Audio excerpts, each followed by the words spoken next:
ആദരണീയരായ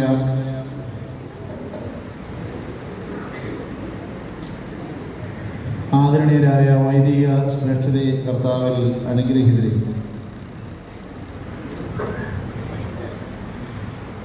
മനുഷ്യ സമുദായത്തിൻ്റെ രക്ഷയെ സംബന്ധിച്ച് ഏറ്റവും നിർണായകമായ ഒരു ദിവസമാണ് ആരാധനാപരമായത്. നമ്മുടെ കർത്താവ് ജനിക്കുമെന്നുള്ള ആ വലിയ സന്ദേശം നസറേത്തിലെ ഒരു ഭവനത്തിൽ മറിയാമിൻ്റെ അടുക്കൽ ദൂതൻ എത്തിക്കുകയാണ്.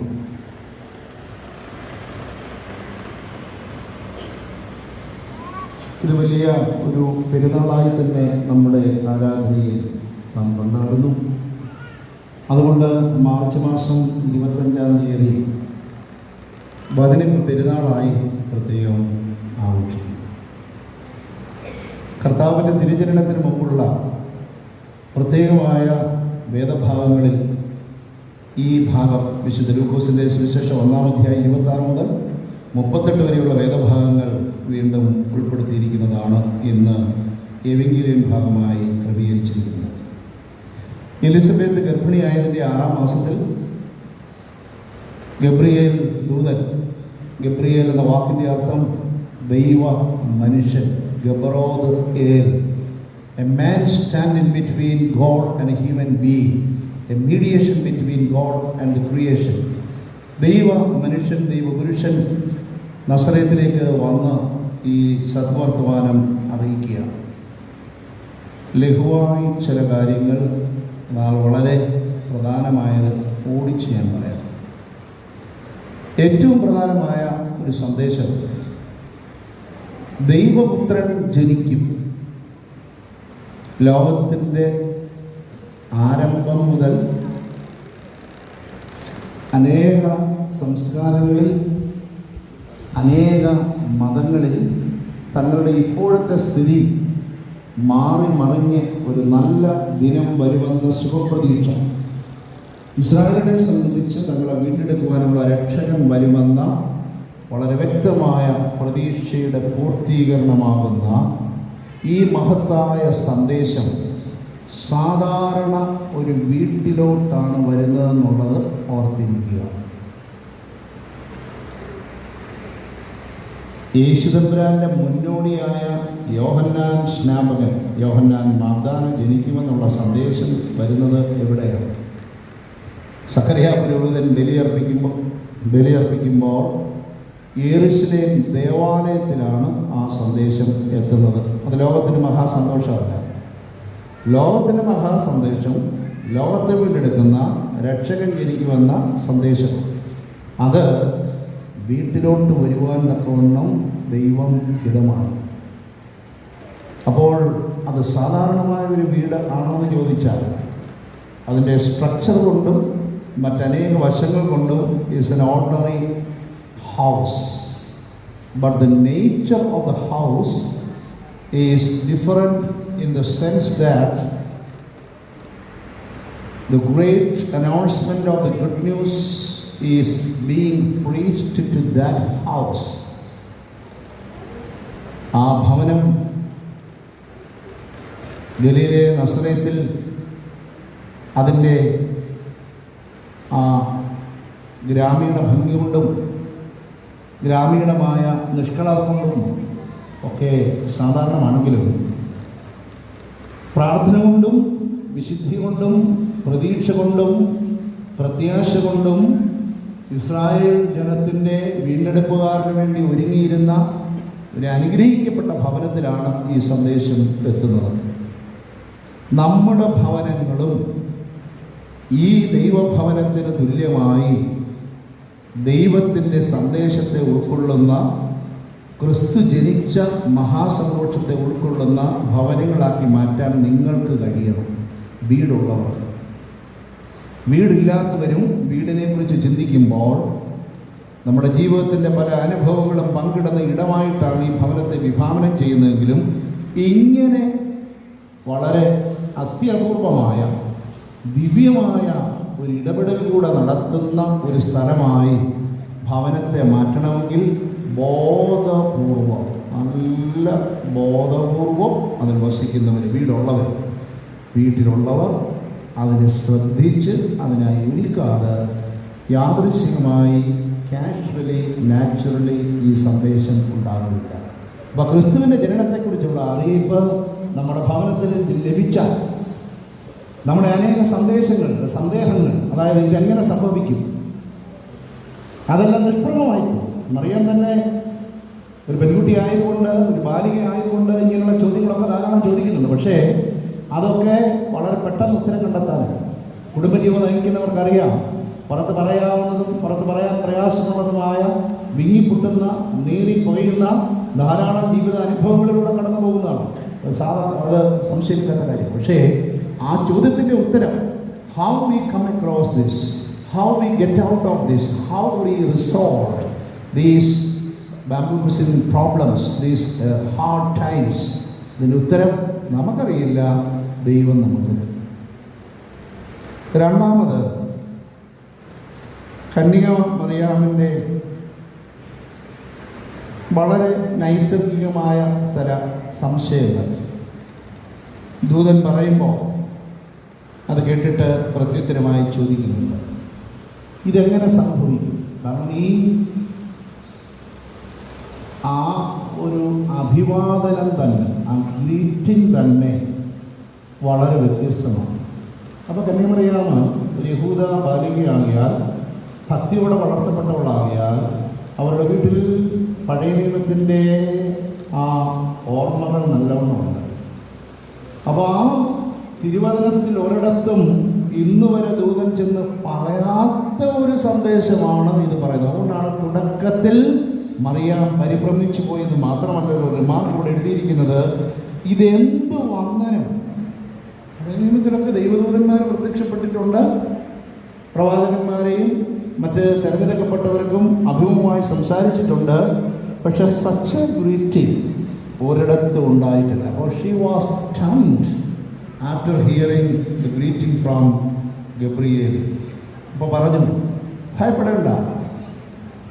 വീണ്ടും ഈ കാര്യങ്ങളുടെ വിശദാംശങ്ങളിലേക്ക് പോയപ്പോൾ മറിയാം ചോദിച്ചു, ഇതെങ്ങനെ സംഭവിക്കും? ഞാൻ വിവാഹിതയായ ഒരു സ്ത്രീയല്ല, പിന്നെ എങ്ങനെ ഒരു മകൻ ജനിക്കും? ആ മകനെക്കുറിച്ചുള്ള ധാരാളം തരത്തിലുള്ള പ്രത്യാശയും അവൻ്റെ പദവിയെക്കുറിച്ചൊക്കെ പറയുന്നുണ്ട്. പക്ഷേ അതിനെ ഒരു മകൻ ജനിക്കണം, അത് എങ്ങനെ സംഭവിക്കുമെന്നുള്ള ഒരു സ്വാഭാവികമായ ചോദ്യത്തിനും ദൈവത്തിനൊന്നും അസാധ്യമല്ല എന്ന് പറയുമ്പോൾ, ഇതാ ഞാൻ കർത്താവിൻ്റെ ദാസി, നിന്റെ വാക്കുപോലെ എനിക്ക് ഭവിക്കട്ടെ എന്ന് മറിയാം പറയുകയാണ്. അവിടെ ഉപയോഗിക്കുന്ന ഒരു വാക്ക് മലയാളത്തിൽ ശ്രദ്ധിച്ചു, ഇതാ ഞാൻ കർത്താവിൻ്റെ ദാസി, ഇതാ നിന്റെ ചർച്ചക്കാരിയായ യേശുവായും ഗർഭം ധരിച്ചിരിക്കുന്നു. മലയാളത്തിൽ ഇത് വായിക്കുമ്പോൾ ഈ വാക്കിന് പ്രത്യേകമായ ഒരർത്ഥമുണ്ട് എന്ന് ആരെങ്കിലും ചിന്തിച്ചെങ്കിൽ നല്ലത്. സാധാരണഗതിയിൽ ചിന്തിക്കുകയില്ല, ഉണ്ടോ? അപ്പം ഇതാ എന്ന് മലയാളത്തിലേക്ക് ഇവിടെ വിവർത്തനം ചെയ്തിരിക്കുന്നത് മൂലഭാഷയിൽ, അതായത് ഗ്രീക്ക് ഭാഷയിൽ നിന്നുള്ള രണ്ട് വാക്കുകൾ ചേർന്നിട്ടുള്ള ഒരു വാക്കാണ്. ആ വാക്കിൻ്റെ മലയാള തൽസമമാണ് ഇതാ. അതിന് വേദശാസ്ത്രപരമായി ആന്തരികമായി വളരെ അർത്ഥമുണ്ട്. ഖായ് ഇഡു ഓർ ഇഡു എന്ന് പറയുന്ന ഹൊറോ എന്ന ഒരു വെർബിൻ്റെ, അതായത് കാണുക, കാണുന്നു എന്ന് പറയുന്നതിൻ്റെ ഒരു വകഭേദമാണ് ആ ഖായ് ഇഡു. അത് മലയാളത്തിലേക്ക് വിവർത്തനം ചെയ്തപ്പോൾ ഇതാ എന്ന് പറയുക. ഇതിന് വലിയ പ്രാധാന്യമുള്ളത് എന്താണെന്ന് ചോദിച്ചാൽ, മാതാപിതാക്കളോടോ സഹോദരങ്ങളോടോ സഹോദരികളോടോ, അതായത് ചർച്ചയിൽപ്പെട്ടവരോടോ അയൽക്കാരോടോ ആരോടും ആലോചിക്കാതെ ദൈവദൂതൻ്റെ നേരിട്ടുള്ള ഇടപെടലിന് മറുപടിയായി മറിയാൻ പറയുകയാണ്, ഇതാ എന്ന് പറഞ്ഞ് സമ്മതിക്കുക. The immediate response of Mary to the divine annunciation of the angel Gabriel. ഇതിന് അപാരമായ ദൈവകൃപ വേണം. അതുകൊണ്ടാണ് പഴയ നിയമകാലത്തെയും പുതിയ നിയമകാലത്തെയും വേർതിരിക്കുന്ന, ആ തരത്തിൽ ചിന്തിച്ചാൽ വേർതിരിക്കുന്ന ആദ്യത്തെ വാക്ക് കൃപ എന്നുള്ളതാണ്. ഭയപ്പെടേണ്ട എന്ന് പറയുന്നതിന് മുമ്പ് തന്നെ കൃപ ലഭിച്ചവിടെ നിനക്ക് സമാധാനമെന്ന് പറയുക. കൃപയുടെ വ്യാപാരത്തിൻ്റെ അതുല്യമായൊരു മേഖല ഇപ്പോൾ തുറക്കപ്പെട്ടു. കർത്താവിൻ്റെ വരവിന് മുമ്പ് തന്നെ തുറക്കപ്പെട്ടു. So there is a clear demarcation between the Old Testament times and the New Testament times, which is marked by the incarnation of our Lord Jesus. അപ്പോൾ ഇതാ ഞാനെന്ന് പറഞ്ഞാൽ അതിൻ്റെ അർത്ഥം, ഇതുപോലെ ഒരു ദൈവികമായ ഒരു അരുളപ്പാട് നമുക്ക് ലഭിച്ചാൽ, ദൈവികമായ ഒരു ഡയറക്ഷൻ ലഭിച്ചാൽ, പരിചിന്തനം കൂടാതെ അത് സ്വീകരിക്കാൻ തയ്യാറുള്ള ആരെങ്കിലും ഇപ്പോൾ എൻ്റെ മുമ്പിൽ ഉണ്ടോ?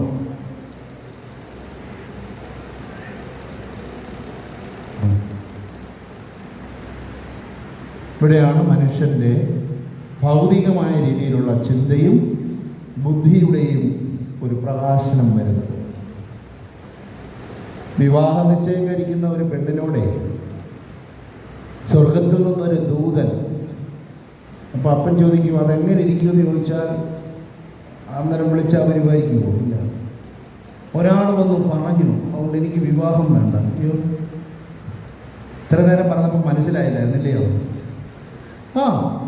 ഒരു 10 ചെറുപ്പക്കാർ ഇവിടെ ഉള്ളവരും ഒരു 10 ചെറുപ്പക്കാരികളും നമ്മുടെ തൊട്ടടുത്ത് ധാരാളം കാര്യങ്ങൾ നമ്മളുമായി സ്നേഹബന്ധമുണ്ട്. പണ്ട് പുരാതന കാലത്ത് ഇന്ന ആളുകൾ അവിടെ പോയിരുന്നു, ഇന്ന സ്ഥാപനങ്ങളൊക്കെ അവിടെ തുടങ്ങി, അതിൻ്റെ ആയിട്ടുള്ള ബന്ധത്തിൽ ഞങ്ങളതിൻ്റെ പ്രയോജകരാണെന്നൊക്കെ പറയുന്ന ഒരു കാര്യം ചെയ്യും. സെൻറ്റ് പീസിൽ ഡയറായിലോട്ട് ഒരു 10 പേരൊന്ന് ചേർന്ന്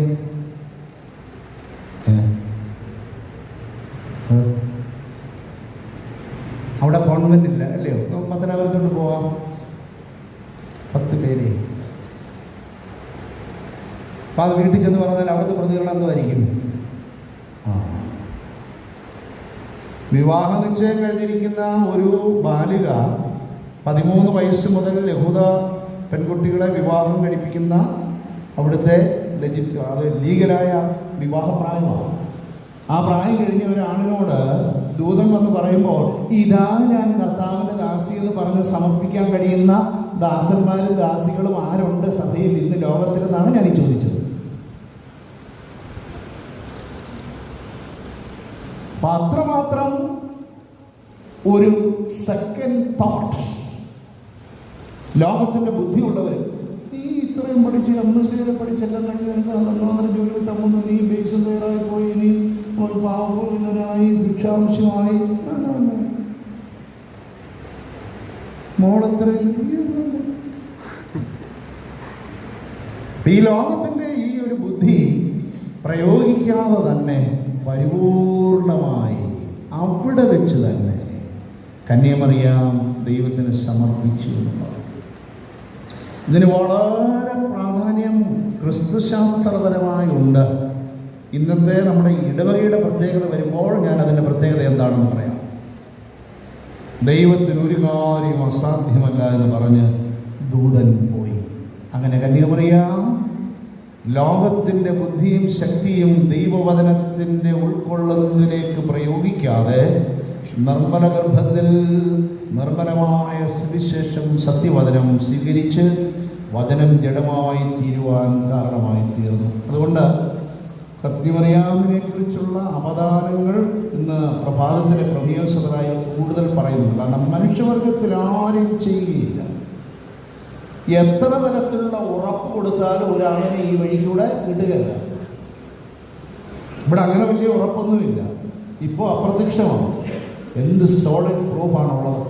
അപ്പോൾ അത്രമാത്രം ദൈവകൃപയുടെ ഒരു വിളനിലമായി കന്യാമറിയാൻ മാറുവാൻ സാധിച്ചു. ദൈവത്തിൻ്റെ അപാരമായ കൃപയ്ക്ക് മുമ്പിൽ മനുഷ്യവർഗം മുഴുവൻ നമ്രശിരസ്കരാകുകയും ദൈവത്തെ നമുക്ക് മഹത്വപ്പെടുത്തുകയും ചെയ്യാം. നമ്മുടെ നന്മ കൊണ്ടല്ല, ദൈവത്തിൻ്റെ കൃപയാലും കരുണയാലും ദൈവം ലോകത്തെ സ്നേഹിച്ച് സ്നേഹത്തിൻ്റെ ആധിക്യത്താൽ അവൻ ഇന്ന് മനുഷ്യരായി തീരുവാൻ ഇതാ തിരിഹിതമാക്കുക. നമ്മുടെ ഇടവകയെ സംബന്ധിച്ചും ഇന്ന് വളരെ പ്രാധാന്യമുള്ള ഒരു ദിവസമാണ്.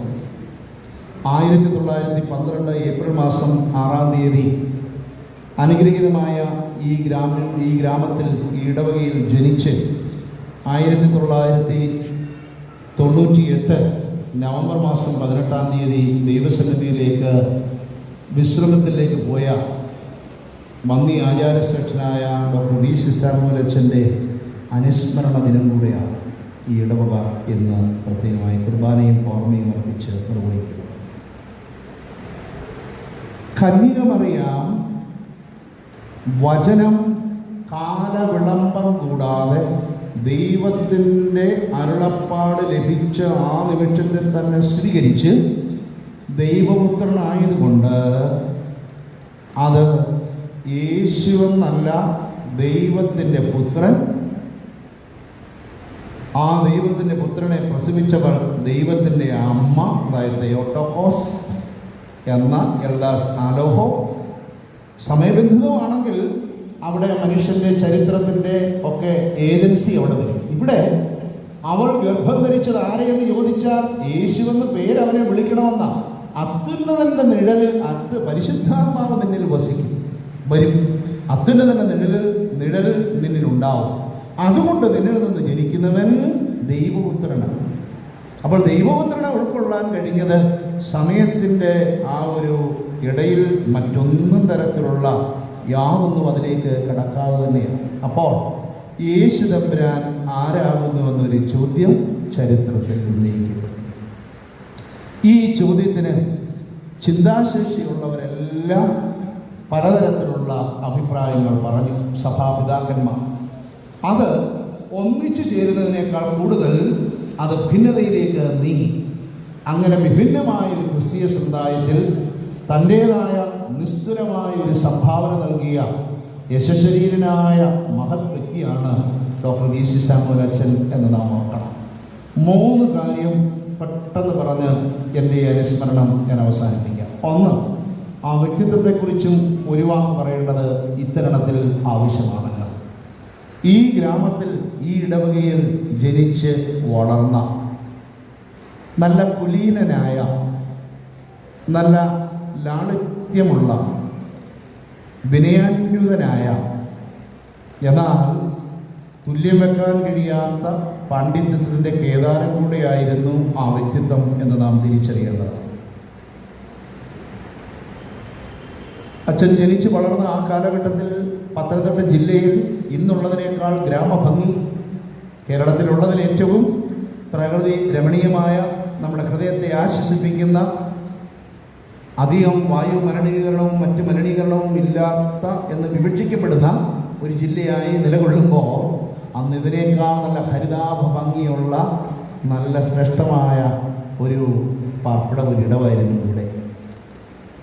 ആ വ്യക്തിത്വം ഭവനത്തിൽ നിന്ന് നല്ല വിദ്യാസമ്പന്നരും നല്ല കുലീനരും, അതുകൊണ്ട് തന്നെ പുസ്തകങ്ങളെ പ്രണയിക്കുകയും അത് വീട്ടിൽ സൂക്ഷിക്കുകയും അത് മക്കൾക്ക് പകരുകയും ചെയ്യുവാൻ പ്രത്യേകം താല്പര്യം കാണിച്ച മാതാപിതാക്കളുടെ, പ്രത്യേകിച്ച് പിതാവിൻ്റെയും ഒക്കെ പരിചരണത്തിലും ശിക്ഷണത്തിലും വളർന്നു വരുവാൻ ഇടയായത് വലിയൊരു അനുഗ്രഹമാണ്. പിതാവ് ഒരിക്കൽ പറഞ്ഞുവല്ലോ, നിനക്ക് ഞാൻ ശമൂവേൽ എന്ന പേരിട്ടിരിക്കുന്നത് തന്നെ ഞാൻ പ്രത്യേകം തിരഞ്ഞെടുത്ത് നീ അപ്രകാരമാകണമെന്നുള്ള ഒരു ആഗ്രഹത്തോടു കൂടിയാണെന്ന് നന്നേ ചെറുപ്പത്തിൽ ആ മകനെ പറഞ്ഞ് മനസ്സിലാക്കി. ആ വ്യക്തിത്വത്തെക്കുറിച്ച് പറയുമ്പോൾ ഏതാനും ചില സവിശേഷതകൾ അതിനോട് ചേർക്കേണ്ടതാണ്. അദ്ദേഹം നന്നേ ചെറുപ്പത്തിൽ തന്നെ വായനാശീലവും ചിന്താശീലവുമുള്ള ഒരു വ്യക്തിയായി രൂപപ്പെട്ടു വന്നതുകൊണ്ട് മറ്റ് അനേകം ഭാഷകൾ പഠിക്കുവാൻ ആഗ്രഹിച്ചു. ഈ പ്രദേശത്തോട് തൊട്ടുരുമി കിടക്കുന്നതായ മഞ്ഞരിക്കരയിൽ അന്ന് സുറിയാനി ഭാഷ മാതൃഭാഷയായി ശക്തമായി ഉപയോഗിച്ചിരുന്ന ദേശത്ത് നിന്ന് ഇവിടേക്ക് വന്ന വിദേശ മൽപ്പാന്മാരുടെയും പിന്നീട് അത്യുന്നത മഹാഗുരുപദേശ ശുശ്രൂഷയിലേക്ക് വന്നവരോടും ഒക്കെ ചേർന്ന് നന്നേ ചെറുപ്പത്തിൽ തന്നെ ഇടപെടാനും ആ സുറിയാനി ഭാഷ സ്വന്തം മാതൃഭാഷ പോലെ ഉപയോഗിക്കാൻ അദ്ദേഹത്തിന് സാധിച്ചു. ഇന്നും അപൂർവ ചില ഇടങ്ങളിൽ സുറിയാനി ഭാഷ മാതൃഭാഷ പോലെ ഉപയോഗിക്കാൻ വിൽപ്പത്തിയുള്ളവർ അപൂർവമായി ചില ഇടങ്ങളിലുണ്ട്, എല്ലാവരും ഇല്ല. കാരണം അത് ഡെഡ് ലാംഗ്വേജ് ആയി. മലയാള ഭാഷ അന്നത്തെ കാലത്ത് സംസ്കൃത വ്യാകരണത്തോടുകൂടി പഠിച്ചതുകൊണ്ട് മലയാളം നല്ല സാഹിത്യ ഭാഷയായി ഉപയോഗിക്കുവാൻ, സംസ്കൃത ഭാഷ നന്നായി ഉപയോഗിക്കുവാൻ, അതുകൊണ്ട് തന്നെ ഭാരതത്തിൻ്റെ ആത്മാവിനെ, അതിൻ്റെ താത്വിക തലങ്ങളെ വശമാക്കുവാൻ തക്കവണ്ണം ഇന്ത്യൻ ഫിലോസഫിയൊക്കെ നൈസർഗികമായ ആകർഷണത്താൽ തന്നെ അതിൻ്റെ സത്യങ്ങളെ അറിയുവാൻ തക്കവണ്ണം അദ്ദേഹത്തിന് സാധിച്ചു. നല്ല ഇംഗ്ലീഷ് ഭാഷ, അന്നത്തെ കാലത്ത് ഫുൾ A+ കിട്ടുക എന്നുള്ളതല്ല, ജയിച്ചാൽ തന്നെയും അവ നന്നായി ആ ഭാഷ ഉപയോഗിക്കുവാൻ വിൽപ്പത്തി നേടിയിരിക്കും. നേടാത്തവർ മറ്റൊരു മോഡറേഷൻ കൂടെയും ജയിക്കുകയില്ല. അങ്ങനെ നല്ല വിദ്യാഭ്യാസ പശ്ചാത്തലത്തിൽ കൂടെ അനുഭവപ്പെട്ട ഒരു വ്യക്തിത്വമായിരുന്നു അദ്ദേഹം. ദൈവിക ശുശ്രൂഷയിലേക്ക് വിളിക്കപ്പെട്ടപ്പോൾ വളരെ തിരഞ്ഞെടുക്കപ്പെട്ട ഈ ആചാര അനുഷ്ഠാനങ്ങളൊക്കെ രൂപീകരിച്ചിരിക്കുന്ന പുണ്യപിതാക്കന്മാരാൽ ആ തരത്തിലേക്ക് ഉപനയനം ചെയ്യപ്പെട്ട് അതിൻ്റെ ആന്തരിക അർത്ഥങ്ങൾ ധ്യാനിച്ച് മനസ്സിലാക്കി നല്ല അറിവും ജ്ഞാനവും അനുഭവവും സമ്മേളിപ്പിച്ച വ്യക്തിത്വമായി രൂപപ്പെട്ട് പൗരോഹിത്യ ശുശ്രൂഷയിലേക്ക് അദ്ദേഹം തിരഞ്ഞെടുക്കപ്പെട്ടു. ആദ്യമേ ലഭിച്ചതായ ആ അടിസ്ഥാനം, ഈ ഗ്രാമത്തിൽ നിന്ന് ലഭിച്ചതായ ശുദ്ധിയും നിഷ്കളങ്കതയും നൈർമല്യവും ലാളിത്യവും ഒക്കെ ജീവിതത്തിൻ്റെ ഉന്നത പടവുകൾ കയറിയപ്പോഴും നഷ്ടപ്പെട്ടു പോകാതെ അതിൽ തന്നെ ജീവിതാന്ത്യം വരെ നിൽക്കുവാൻ സാധിച്ചതുകൊണ്ടാണ് ബുദ്ധിപരമായും സഭയുടെ എല്ലാ സഭകളുടെയും വേദശാസ്ത്രപരമായ നിലപാടുകളെ കുറിച്ച് ചിന്തിച്ചാൽ പകരം വെക്കാൻ കഴിയാത്തതായ നൂതന വെളിച്ചം ആ ഗവേഷണ രംഗത്ത് നൽകുമ്പോഴും അത് അനേക തലത്തിൽ വ്യാഖ്യാനിച്ച് ആരാധനയ്ക്കായും സഭാചരിത്രത്തിനായും വേദശാസ്ത്രത്തിനായും എക്യുമെനിക്കൽ ബന്ധത്തിനായിട്ടായാലും ഫിലോസഫിക്കായും മനുഷ്യബന്ധങ്ങൾക്കായും അതിനെയൊക്കെ ചാലിച്ച് ഉപയോഗിക്കുമ്പോഴും ആദ്യമേ രൂപപ്പെട്ട ആ അനിതരസാധാരണമായ വ്യക്തിത്വത്തിൻ്റെ നൈർമല്യത നഷ്ടപ്പെടാതെ ജീവാന്ത്യം വരെ പിടിച്ച ഒരു മഹാരഥനാണ് ഡോക്ടർ V.C. സാമുവൽ അച്ഛൻ. എന്താണ് അച്ഛൻ്റെ ഈ ക്രൈസ്തവ ലോകത്തിന് നൽകിയതായ സംഭാവന എന്ന് രണ്ടാമതായി ചിന്തിക്കുമ്പോൾ, ആർക്കും പകരം വെക്കാൻ കഴിയാത്ത തരത്തിലുള്ള ഒരു പന്ഥാവ്, ഒരു ജീവിത വഴി വെട്ടിത്തുറന്ന് ആദ്യമേ യാത്ര ചെയ്തു പോയ അനിതരസാധാരണനായ ഒരു വ്യക്തിത്വമാണ് ഡോക്ടർ V.C. സാമുവൽ അച്ഛൻ. AD 451 ഇന്ന് തുർക്കി എന്ന് വിശേഷിപ്പിക്കപ്പെടുന്ന രാജ്യത്തെ ഒരു സ്ഥലമായ കൽക്കിദോനിൽ വെച്ച് നടന്നതായ ഒരു സുന്നകദോസ്, അതിനു മുമ്പുള്ള 3 സാർവത്രിക സുന്നകദോസുകളാണ് നമ്മുടെ സഭ ഉൾപ്പെടെയുള്ളത് ലോകത്തിലെ എക്യൂമെനിക്കൽ സഭയായി സുന്നകദോസുകളായി സ്വീകരിക്കുന്നത്. അതിനുശേഷം ഓറിയന്റൽ ഓർത്തഡോക്സ് സഭകൾ സ്വീകരിക്കാത്ത തരത്തിൽ, കാരണം അതിൻ്റെ വിഷയങ്ങളെ സംബന്ധിച്ചും അത് വിളിച്ചു കൂട്ടിയ രീതിയെ സംബന്ധിച്ചും അതിലെടുത്ത തീരുമാനങ്ങളെ സംബന്ധിച്ചും നമുക്കത്ര സ്വീകാര്യമാകാത്തത് കൊണ്ട് മറ്റ് പല സുന്നകദോസുകളും ബൈസന്റിയൻ റോമൻ പാരമ്പര്യങ്ങളുള്ള സഭ എക്യുമെനിക്കൽ എന്ന് പറഞ്ഞ് സ്വീകരിക്കുമെങ്കിലും നമ്മളതിൽ നിന്ന് വിട്ടു നിൽക്കുന്നതാണ്. അവിടെ ക്രിസ്തുവിൻ്റെ വ്യക്തിത്വത്തെയും ക്രിസ്തുവിൻ്റെ സ്വഭാവത്തെയും സംബന്ധിച്ച ചർച്ചയാണ് നടന്നത്. അതുകൊണ്ടാണ് പറഞ്ഞത്, ഈ അനുസ്മരണം നിർവഹിക്കുന്ന ഈ ദിവസം നമ്മുടെ കർത്താവ് ജനിക്കുമെന്ന് അറിയിപ്പ് ലഭിച്ച ദിവസമാണ്. ഈ അറിയിപ്പ് ലഭിച്ചില്ലെങ്കിൽ നമുക്ക് ഇവർക്ക് ആർക്കും ഒരു ചർച്ചയ്ക്കുള്ള വക ലഭിക്കത്തില്ലായിരുന്നു. അന്ന് മുതൽ ഇന്ന് വരെയും ഇനിയുള്ള കാലത്തും പരിമിതനായ മനുഷ്യൻ്റെ ഗ്രഹണശേഷിക്ക് വിധേയപ്പെടുന്ന ഒന്നല്ല മനുഷ്യാവതാരം ചെയ്ത് നമ്മുടെ മുമ്പിൽ അവതരിപ്പിക്കപ്പെട്ട ക്രിസ്തു എന്ന ദൈവപുത്രൻ്റെ അസ്തിത്വത്തെയും വ്യക്തിത്വത്തെയും സ്വഭാവത്തെയും ഒക്കെ കൂലങ്കഷമായി ചർച്ച ചെയ്ത് നമുക്ക് മനസ്സിലാക്കാൻ കഴിയുക എന്നത്.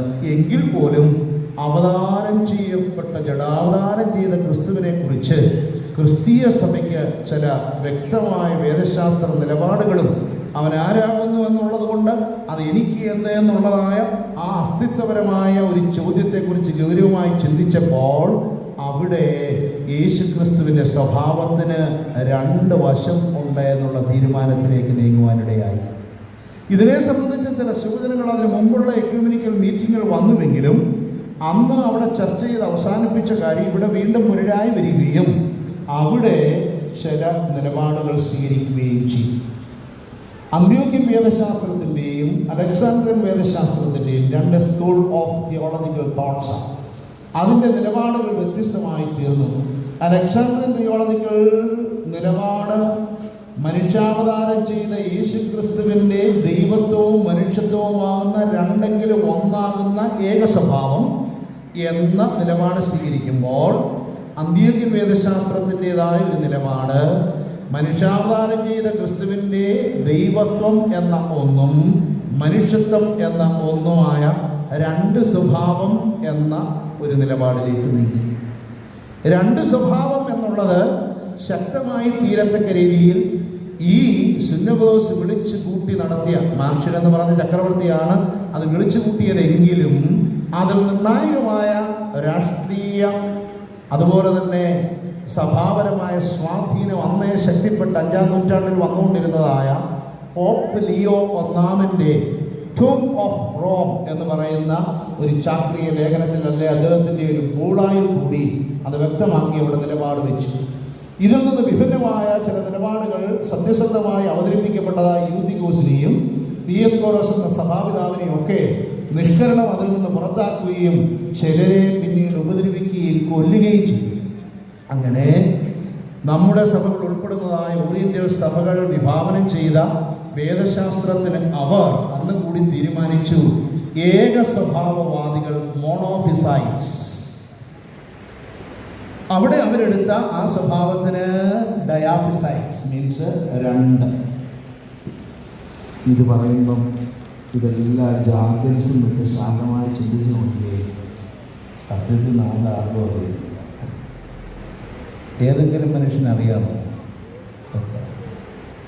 എങ്കിലും ഒന്നും അറിയാതെ അജ്ഞതയിൽ വിശ്വസിക്കാൻ പറ്റുമോ? വെളിവായി ലഭിച്ചതിൻ്റെ അടിസ്ഥാനത്തിൽ ബുദ്ധിയോട് ചേർന്ന് നമുക്ക് ഈ ബുദ്ധി തന്നത് ദൈവമാകുന്നുവെന്ന വേദശാസ്ത്രത്തിൻ്റെ ഫൗണ്ടേഷണൽ ബേസിസിലാണ് ഇതെല്ലാം ചെയ്തത്. അങ്ങനെ റോമാസഭയും ഗ്രീക്ക് സഭകളും റഷ്യൻ സഭകളും ബൈസന്റിയൻ സഭകളെന്ന് പറയുന്ന പാശ്ചാത്യ സഭയെന്ന് പൊതുവെ നമ്മൾ വിളിക്കുന്ന ഒരു വലിയ വിഭാഗം ക്രിസ്തീയ സഭകൾ വേറിട്ടും അതിൽ നിന്ന് പൗരസ്ത്യമായ പ്രത്യേകിച്ച് ഓറിയന്റൽ ഓർത്തഡോക്സ് സഭകൾ വേറിട്ടും നിന്നും. ആ വിഭജനം ഉണ്ടായത് ചരിത്രത്തിൽ എത്രാം നൂറ്റാണ്ടിലാണ്? 5-ാം നൂറ്റാണ്ടിൽ. AD 451 ആയതുകൊണ്ട് 5-ാം നൂറ്റാണ്ട്. അതങ്ങനെ നിലനിന്നു. 6-ാം നൂറ്റാണ്ട് മുതൽ ഇങ്ങനെ 20-ാം നൂറ്റാണ്ട് വരെ ചരിത്രത്തിൽ ഈ വിള്ളൽ, ഈ വിഘടനം, ഈ ഡിവിഷൻ, ഈ ഭിന്നത. നമ്മളിന്ന് ഇപ്പം യേശുക്രിസ്തുവിനെ കുറിച്ചോ വിശ്വാസത്തെക്കുറിച്ചോ ആരെങ്കിലും പരിഹസിച്ചാലും അത് തെറ്റാണെന്ന് വന്നാലും നമ്മുടെ ഒരു ചർച്ചാ വിഷയമല്ല. അത്രമാത്രം നമ്മുടെ ജീവിത സാഹചര്യങ്ങളിൽ നമ്മൾ തൃപ്തിപ്പെട്ടു പോകുന്നതുകൊണ്ട് അതൊന്നും ഒരു വേദവിപരീതമായ ഒരു ശിക്ഷണ നടപടിക്കോ ഒന്നും ഇന്ന് ആരും ശ്രമിക്കുന്നില്ല എന്നതല്ല. കർത്താവിനെ കുറിച്ച് വളരെ ഗൗരവമായി ചിന്തിച്ചുകൊണ്ടത് ഗൗരവമായ കാര്യമാകിയാൽ ആ സഭയിലുള്ള പിതാക്കന്മാർ, പൗരസ്ത്യ സഭയിലുള്ള പിതാക്കന്മാരെയും സഭയെയും വേദവിപരീതികളെന്ന് മുദ്രകുത്തുകയും അവരോട് യാതൊരുവിധ സംസർഗവും പാടില്ല. വേദവിരീതികൾ വരുമ്പോഴത്തേക്ക് അവർ അയ്യോ വേദവിരി വരുന്നെന്ന് പറഞ്ഞാൽ അവരെ നിൽക്കുന്നിടത്ത് നോടും. അത്രമാത്രം ശക്തമായി ക്രിസ്തീയ സഭയെ ഭിന്നിപ്പിച്ച ഈ ഒരു നിലപാടിൽ 15 നൂറ്റാണ്ടുകൾക്ക് ശേഷം 20-ാം നൂറ്റാണ്ട് ഈ ഗ്രാമത്തിൽ ജനിച്ചു വളർന്നു, ഇവിടെ മാമോദീസായേറ്റു, മാതാപിതാക്കൾ വളർത്തപ്പെട്ടു, ഈ ഇടവേള സൺഡേ സ്കൂൾ അധ്യാപകരിൽ നിന്ന് ഈ വിശ്വാസത്തിൻ്റെ ബാലപാഠങ്ങൾ സംസ്വീകരിച്ച് ഈ ദേശത്ത് നിന്ന് അനേക ഭാഷകളും അതിനുള്ള വിൽപ്പത്തികളും നേടി ശ്രീയാനി പിതാക്കന്മാരോട് ചേർന്നുള്ള ജീവിതത്തിൽ ആ ഭാഷയും വേദശാസ്ത്രവും പഠിച്ച് പിന്നീട് ബുദ്ധിയുടെ ആ അത്യുന്നതമായ ശൃംഗത്തിലേക്ക് ഉയർത്തപ്പെട്ട് കഴിഞ്ഞ് അദ്ദേഹം ഇതാ അങ്ങനെ സഭകളെ വിഭജിച്ചതായ ഈ സുന്നകോസിൻ്റെ തീരുമാനങ്ങളെക്കുറിച്ച് പഠിക്കുവാൻ തക്കവണ്ണം പിന്നീട് ഇടയായി. അങ്ങനെ ആ സുന്നകോസ് വിളിച്ചു കൂട്ടാനിടയായിട്ടുള്ള സഭാപരമായ സാഹചര്യം, രാഷ്ട്രീയപരമായ സാഹചര്യം, അതിനു വേണ്ടിയുള്ളതായ നടപടികൾ, അതിലെടുത്ത തീരുമാനങ്ങൾ, അതിൻ്റെ തീരുമാനത്തിലേക്ക് നയിച്ച ചർച്ചകൾക്കുള്ള അടിസ്ഥാനപരമായ രേഖകൾ, അതിനുശേഷം സംഭവിച്ചിട്ടുള്ളതായ ഈ പറയുന്ന തരത്തിലുള്ള സഭാപരവും പിന്നീട് പൊളിറ്റിക്കലായി ഉണ്ടായിട്ടുള്ളതായ സംഭവ വികാസങ്ങൾ, അതിനുശേഷം സഭകളിലുണ്ടായ ഭിന്നത, ഇതെല്ലാം അതിൻ്റെ മൂലത്തിൽ നിന്ന്. അപ്പോൾ അതിന് ഗ്രീക്ക് ഭാഷ നമ്മുടെ ഈ ഓമല്ലൂർ പ്രദേശത്ത് സംസാരിക്കുന്ന മലയാളം പോലെ മനസ്സിലാകും. കളിച്ചും ചിരിച്ചും സാധാരണ ജീവിതാനുഭവങ്ങളിലൂടെ സാധാരണ മനുഷ്യർ പോയിക്കൊണ്ടിരുന്നപ്പോൾ ഇതിൻ്റെ ബാലപാഠങ്ങൾ പഠിച്ച് ആ ഭാഷയിൽ ക്ലാസിക്കൽ ഗ്രീക്ക്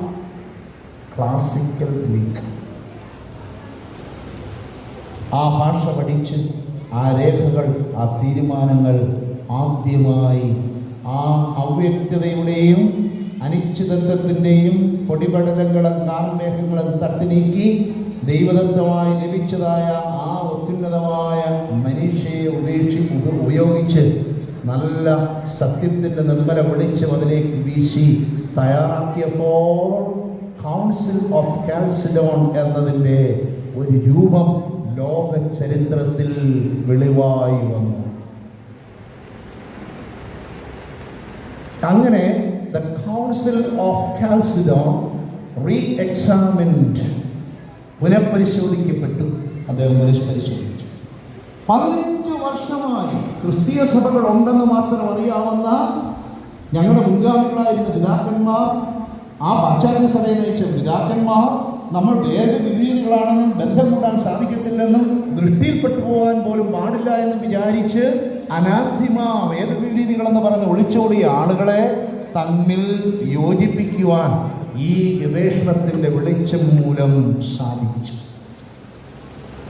അങ്ങനെ ചരിത്രത്തിൽ ഇടം കേറിയ അപൂർവ വ്യക്തികളൊരാളാണ് നമ്മുടെ അഭിമാനഭാജനമായ ഈ ഇടവാംഗമായ ഡോക്ടർ വി സി സാമുവൽ അച്ഛൻ. ഇത് പറയുമ്പോൾ ഞാനൊരു കാര്യം കൂടെ പറയട്ടെ. കൊച്ചു കുഞ്ഞുങ്ങളുൾപ്പെടെ സാധാരണക്കാരായ വിശ്വാസികളുടെ മുമ്പിൽ ഒരു ഞായറാഴ്ച വിശുദ്ധ കുർബാനയോട് ചേർന്ന് പ്രസംഗിക്കുമ്പോൾ വേദശാസ്ത്രപരമായ അത്യുന്നതമായ ചില ചിന്തകളിലേക്ക് കടന്ന് അദ്ദേഹത്തിൻ്റെ യുണീക്ക് തിയോളജിക്കൽ കോൺട്രിബ്യൂഷനെ കുറിച്ച് പറയുന്ന വേദിയിലല്ല. അതിനുള്ള ചർച്ചകൾ, സെമിനാറുകൾ നടന്നിട്ടുണ്ട്, അതിനുള്ള പബ്ലിക്കേഷൻസ് ഉണ്ടായിട്ടുണ്ട്, അതിനുള്ളതായ പഠനങ്ങൾ തുടരുന്നുണ്ട്. എന്നാൽ ഇവിടെ എല്ലാവർക്കും ലളിതസുന്ദരമായി മനസ്സിലാകുന്ന ചെറിയ ചില കാര്യങ്ങൾ മാത്രമേ പറഞ്ഞുള്ളൂ. പ്രിയമുള്ളവരെ, ഇങ്ങനെ 2 ആഗോള സഭകൾ 2 ധ്രുവമായി ഇങ്ങനെ ഭിന്നിച്ചു നിന്നതിനെ ഒന്നിപ്പിക്കാൻ കഴിയുന്ന വെളിച്ചം നൽകിയ, അതുമൂലം ലോകത്തിൻ്റെ പിന്നീടുള്ള ചരിത്രത്തിൽ മുഴുവൻ ഡെവലപ്പ് ചെയ്തിട്ടുള്ളതായ ഐക്യപരമായ എക്യൂമെനിക്കലായ ബന്ധം, WCC മുതലായ ലോകസമിതികളിൽ സഭകളിലെ പ്രതിനിധികൾ ഒന്നിച്ചിരുന്ന് ചർച്ച ചെയ്യാനും ഒന്നിച്ച് പ്രവർത്തിക്കുവാനും കഴിയുന്നതായ ഒരു സംഭാഷണത്തിൻ്റെയും അനുരഞ്ജനത്തിൻ്റെയും വേദി ഒരുക്കിയത് ഈ പിതാവിൽ നിന്നാണ്. നമ്മുടെ സഭ ജന്മം നൽകിയിട്ടുള്ളതിൽ ബുദ്ധിപരമായും യുണീക്കായ ചരിത്ര കോൺട്രിബ്യൂഷൻ വെച്ച് നോക്കുമ്പോൾ ഡോക്ടർ വി സി സാമുവൽ അച്ഛന് തുല്യമായ പണ്ഡിതനും അതുപോലെ തന്നെ വേദശാസ്ത്ര പരാംഗതനുമായ മറ്റൊരാൾ ഇതുവരെ ഉണ്ടായിട്ടില്ല. ക്രിസ്തുശാസ്ത്രത്തിൽ, വേദശാസ്ത്രത്തിൽ മാത്രം അദ്ദേഹത്തിൻ്റെ ശ്രദ്ധ കേന്ദ്രീകരിച്ചതുകൊണ്ട് എടുത്ത് കാണിക്കാൻ കഴിയുന്ന, ചരിത്രത്തെ പിടിച്ച് കുലുക്കിയ, ചരിത്രത്തിൽ ഉണ്ടായ വിഘ്നങ്ങളുടെ, വിഭജനങ്ങളുടെ ആഴം, ആ വിടവ് നികത്തുവാൻ കഴിയുന്ന ഒരു കോൺട്രിബ്യൂഷൻ ആരും ഇതുവരെ നൽകിയിട്ടില്ല. പിന്നീട് അദ്ദേഹത്തെക്കുറിച്ച് പറയുമ്പോൾ ഒരു കാര്യം കൂടെ നമ്മൾ ഓർക്കണം. സുറിയാനി ഭാഷ അത് കൈകാര്യം ചെയ്ത ആ ദേശത്തു നിന്ന് വന്ന പിതാക്കന്മാരോട് ചേർന്ന് പ്രവർത്തിച്ച ഒരു യുവാവ്, നന്നേ ചെറുപ്പത്തിൽ തന്നെ എത്തിയ ഒരു യുവാവ്, പിന്നീട് അതെല്ലാം സാഹിത്യത്തിൽ കൂടെയും ആരാധനയിലൂടെയും ഭാഷയിലൂടെയും എല്ലാം മനസ്സിലാക്കിയെങ്കിലും പരിശുദ്ധനായ മാർത്തോമാ ശ്ലീഹ ഭാരതത്തിൽ സ്ഥാപിച്ച ക്രിസ്തീയ സഭ എന്ന നമ്മുടെ കറതീർന്ന സഭ, അതിൻ്റെ വിശ്വാസവും അതിൻ്റെ ആചാരവും അതിൻ്റെ അനുഷ്ഠാനവും അതിൻ്റെ ദേശീയതയും അതിൻ്റെ തനിമയും ജീവിതത്തിൻ്റെ അന്ത്യം വരെ മുറുകെ പിടിക്കുകയും അതായിരിക്കണം നമ്മുടെ സഭയുടെ അസ്തിത്വ ബോധമെന്ന് തൻ്റെ ജീവിതത്തിൽ എഴുത്തുകൊണ്ടും വായന കൊണ്ടും പ്രഭാഷണം കൊണ്ടും പ്രചോദനം നൽകിയ അത്യപൂർവമായൊരു ജന്മമായിരുന്നു ഡോക്ടർ വി സി സാമുവൽ അച്ഛൻ്റേത്. അതുമാത്രമല്ല, ഈ പറയുന്ന പുസ്തകം മാത്രമല്ല, സഭ വളരുന്നു എന്നുള്ള, സഭയുടെ വേദശാസ്ത്ര സെമിനാരികളിൽ പഠിപ്പിക്കുന്നതിന് അതിനു മുമ്പ് ഉപയോഗിച്ചിട്ടുള്ള പാഠപുസ്തകങ്ങൾ ഏത് നിലപാടുള്ളതാണ്, ഏത് പാഠപുസ്തകമാണെന്ന് ചോദിച്ചാൽ അറിയുകയില്ല. ഉണ്ടായിട്ടുണ്ട് നിശ്ചയമായി. എന്നാൽ നമ്മുടെ സഭയുടെ ചരിത്രത്തിൽ എല്ലാ ചരിത്ര വസ്തുതകളും എടുത്തു വെച്ച് ചരിത്ര അവബോധത്തോടു കൂടി തനതായ ഒരു മെത്തഡോളജിയും ഒരു ഹിസ്റ്ററിയും നമ്മുടെ സഭയ്ക്കുണ്ട് എന്ന് നല്ല പണ്ഡിതോചിതമായ രീതിയിലുള്ള നല്ല നേർവഴി വെട്ടിത്തുറന്നിട്ടുള്ള ഒരു അത്യപൂർവ ജന്മമാണ് VCSN. അതിനുശേഷമാണ് ഇന്ന് കാണുന്നത് പോലെ നമ്മൾ അറിയപ്പെടുന്ന സഭാ പണ്ഡിതന്മാർ ഉണ്ടായിട്ടുള്ളത്. ഞാനുൾപ്പെടെയുള്ളവർ സെമിനാരികൾ പഠിച്ച് മനസ്സിലാക്കിയത് ജീവിതത്തിൽ ഇന്ന് അനുഭവിക്കുന്നതുമായ സഭാചരിത്രത്തിൻ്റെ ഏടുകൾ ഞങ്ങൾക്ക് സൂക്ഷ്മമായി ലഭിക്കുന്നത് ഈ മഹാരഥൻ്റെ മനീഷിയിൽ നിന്ന് അനുഗ്രഹിച്ചതായ വരികളിലൂടെ ആ ജീവിതത്തിലൂടെയാണെന്ന് പറയുമ്പോൾ അദ്ദേഹം കടന്നുപോയിട്ടും യശശരീരനായി ഈ സഭയ്ക്ക് പ്രദീപ്തമായ സംഭാവനകൾ നൽകിക്കൊണ്ടിരിക്കുന്നു എന്നുള്ളത് നാം ഓർത്തിരിക്കേണ്ടതാണ്. അങ്ങനെ സഭയുടെ അസ്തിത്വത്തെ വ്യക്തിത്വത്തെക്കുറിച്ച് അഭിമാനം കൊള്ളുകയും എന്നാൽ ആരാധനപരമായുള്ള കടപ്പാടുകൾ മനസ്സിലാക്കുകയും ചെയ്ത് തൻ്റെ ജീവിതത്തിൽ തീക്ഷ്ണമായ തിക്തമായ അനുഭവങ്ങൾ ധാരാളം ഉണ്ടായിട്ടും ഈ സഭയിൽ നിന്ന് ജീവിതത്തിൻ്റെ അന്ത്യം വരെയും മാറാതെ ഈ സഭയിൽ ജനിച്ചു വളർന്ന് കുലീനമായ പിതാവിൽ നിന്ന് ലഭിച്ച ഭവനത്തിൽ നിന്ന് ലഭിച്ച ആ നിർദ്ദേശത്തിൽ കരുപ്പിടിപ്പിച്ച ജീവിതം കൊള്ളുന്ന ജീവിതാനുഭവങ്ങൾ പിന്നീടുണ്ടായപ്പോഴും മാറി മറഞ്ഞു പോകാതെ ആത്മീയ പിതാവായ സെന്റ് തോമസ് ആ പിതാവിന് അഭയം പ്രാപിച്ച് തന്നെ ജനിപ്പിച്ച ആ ചെറിയാൻ എന്ന ആ പിതാവിൽ നിന്ന് ലഭിച്ച അദ്ദേഹത്തിന് കൊടുത്ത വാക്കനുസരിച്ച് ജീവിതത്തിൻ്റെ അന്ത്യം വരെയും ത്യാഗനിർഭരമായ ജീവിതം നയിച്ച ഒരു മഹാരഥനാണ് ഡോക്ടർ DC ശാമുവൽ അച്ഛൻ. അദ്ദേഹത്തിൻ്റെ സ്മരണ നമ്മളുള്ളിടത്തോളം ഈ സഭയുള്ളിടത്തോളം നിലനിൽക്കും. ലോകത്തിൻ്റെ എല്ലാ വൻകരകളിലും അദ്ദേഹത്തിൻ്റെ വിഖ്യാതമായ ആ പുസ്തകങ്ങൾ അതൊന്നും എളുപ്പമൊന്നും ആർക്കും വായിക്കാൻ സാധിക്കുകയില്ല. അനേക ഭാഷകൾ കൈകാര്യം ചെയ്ത് അപഗ്രഥനം ചെയ്ത് അതിൻ്റെ നല്ല നിഷ്ഠയോടുകൂടി എഴുതിയിട്ടുള്ളതായ പുസ്തകമാകിയാൽ വേഗത്തിൽ നമുക്ക് വായിക്കാമെന്ന് വിചാരിച്ച് 1-2 പേജ് വായിക്കുന്നതല്ലാതെ അതിനപ്പുറത്തേക്ക് കയറുവാൻ സാധാരണക്കാർക്ക് സാധിക്കുകയില്ല. അങ്ങനെ ലോകത്തിലെ വിജ്ഞാനികൾക്ക് കൗതുകം നൽകുകയും ഈ മഹാരഥനെ ഓർക്കത്തക്ക രീതിയിൽ ഗണ്യമായൊരു സംഭാവന നൽകുകയും ചെയ്ത യശസ്വരീനായ VC ശാമുവൽ അച്ഛന് ജന്മം നൽകിയ ഈ ദേശം അനുഗ്രഹിക്കപ്പെട്ടതാണ്. ഈ ഇടവക അനുഗ്രഹിക്കപ്പെട്ടതാണ്. പുതിയ തലമുറ പ്രായമേറിയവരും എൻ്റെ മുമ്പിലിരിക്കുന്നവർ അച്ഛനെക്കുറിച്ചുള്ള മധുര സ്മരണകളുള്ളവരുണ്ട്, കണ്ടുപരിചയമുള്ളവരുണ്ട്, ഇടപെട്ടിട്ടുള്ളവരുണ്ട്. ആ മഹാനുഭാവൻ്റെ അനുഭവങ്ങളെ ചേർത്ത് നിർത്തുമ്പോൾ ഇതുപോലെ സഭയ്ക്ക് വേണ്ടി ജീവിതം അർപ്പിക്കുവാൻ, ഇതുപോലെ സഭയുടെ വിജ്ഞാന മേഖലയ്ക്ക് തനതായ സംഭാവനകൾ നൽകുവാൻ, തങ്ങളുടെ കുഞ്ഞുങ്ങളെ ഭവനത്തിൽ ചെല്ലും ചോറും കൊടുത്ത് നല്ല ആത്മീയ അന്തരീക്ഷം സൃഷ്ടിച്ച് ദൈവമാതാവ് ഭവനത്തിൽ ജനിച്ച് വളർന്ന് ദൈവപുത്രൻ്റെ വചനത്തെ സ്വീകരിച്ച് ലോകത്തിന് സംഭാവന ചെയ്തതുപോലെ ഈ പിതാവ് നമ്മുടെ സഭയ്ക്ക് ലോകത്തിന് സംഭാവന ചെയ്തതുപോലെ അനേകർ എഴുന്നേറ്റ് വരുവാൻ ഈ പുണ്യപിതാവിൻ്റെ പ്രാർത്ഥന മധ്യസ്ഥ നമുക്കുണ്ടാകട്ടെ എന്ന് ആശംസിക്കുന്നു. ഇങ്ങനെ ഒരു അവസരം ലഭിച്ചതിൽ ദൈവത്തെ ഞാൻ മഹത്വപ്പെടുത്തുകയും അച്ഛൻ്റെ അനുസ്മരണയ്ക്ക് വേണ്ടി ഇവിടെ സ്ഥാപിതമായിട്ടുള്ള ആ സമിതിയിലെ എല്ലാ അംഗങ്ങളെയും അനുമോദിക്കുകയും ബഹുമാനപ്പെട്ട അച്ഛനോടും അച്ഛന്മാരോടും ഭാരവാഹികളോടുള്ള നന്ദി സ്നേഹം അർപ്പിച്ചുകൊണ്ട് ഞാൻ എൻ്റെ വാക്കുകളെ ഉപസംഹരിക്കുന്നു. ദൈവം ഏവരെയും അനുഗ്രഹിക്കട്ടെ. അച്ഛന് വേണ്ടി പ്രത്യേകമായ പ്രാർത്ഥന ഇപ്പോൾ നടത്താം. ചാർത്തന്മാരും മഹിമയെ നിന്നയവാന്മാരും അഭിഷിക്ത മുഖം തിരുപ്പിക്കല്ലേ നിന്ദാസൻ ദാവീദിൻ മൂലം